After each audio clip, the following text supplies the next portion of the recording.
The Warhawks of ULM Monroe, they are going to make that daunting journey up north in order to take on the Northwestern Wildcats in a little bit later of a non-conference game than usual. So they will actually be playing during the 3:30 window over on the Big Ten network, as both teams are looking to seek in building momentum before getting into really the meat of conference play for both programs. Is both teams have only played one, maybe two conference games each.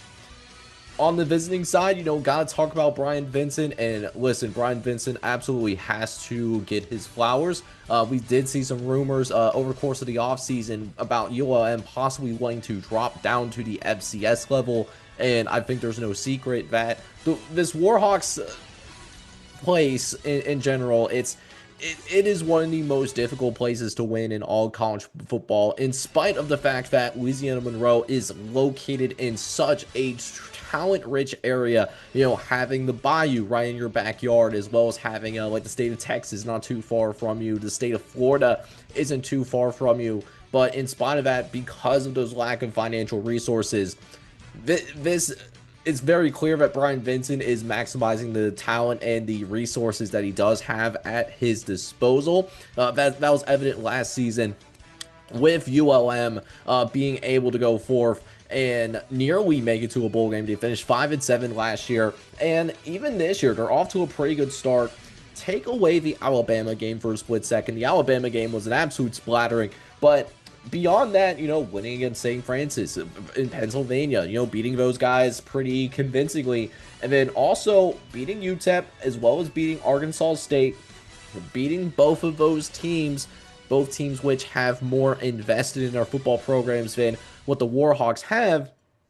It's very clear that this team does play really hard, even though this team, in spite of the fact that he did add about 40 players in the transfer portal, numerous transfers on both sides of the ball, it's still like a somewhat thin roster. They filled gaps to where there's no glaring weaknesses, but it's not a super thick in terms of depth purposes. So definitely want to give Brian Vincent his flowers from that perspective. While you're looking at the other side in Northwestern, obviously Northwestern, being in a bigger conference, they have a little bit of a bigger TV deal that they get to work off of as well, which makes it really fascinating, right? So Northwestern, they're 2-2 on the year.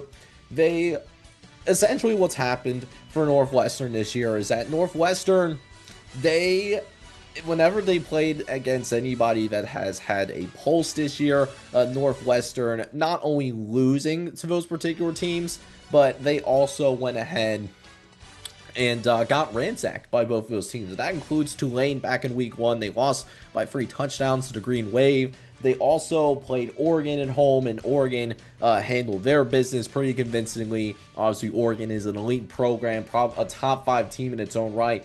But when they haven't played against a team with a pulse, with no pulse, then they've looked pretty good. I mean, dominating Western Illinois, for example, and then UCLA. No, they didn't cover against the Bruins, but they found a way to win against UCLA, and I think that deserves some merit, even though UCLA having a disaster of a season in their own right.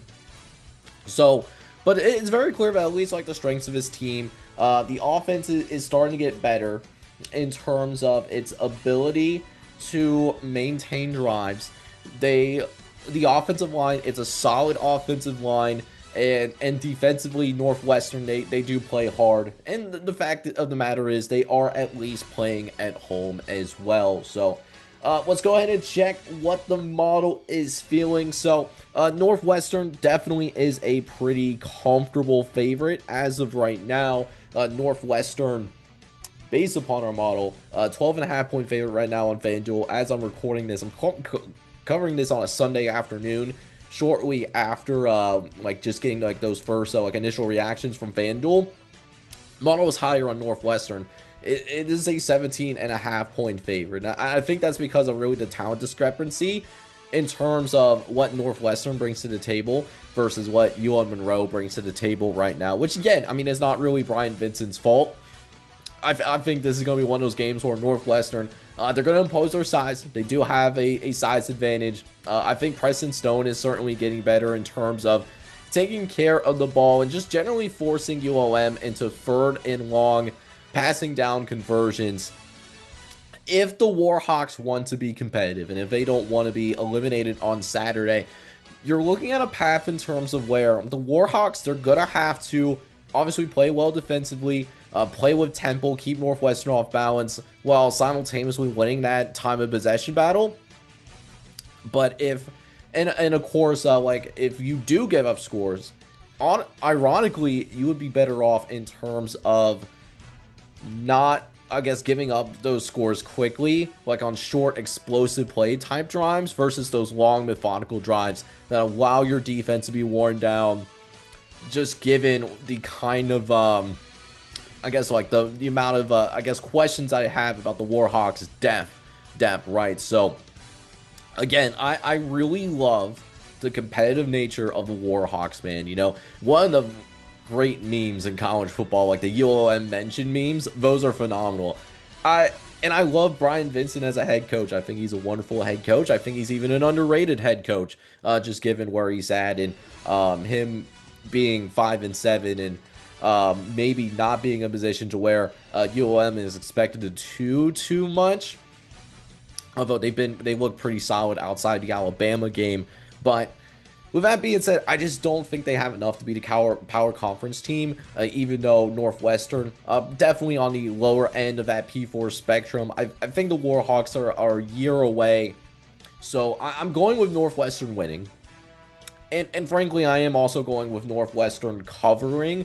I do think that, you know, we are seeing this team slowly improve, particularly on the offensive side of the ball. And with the Warhawks, I think they'll keep it close early, but I think in the second half we are going to start to see this Northwestern team really impose its will, and I think Northwestern not only wins this game, but I think they cover as well. I got Northwestern winning 35-17, being your final score.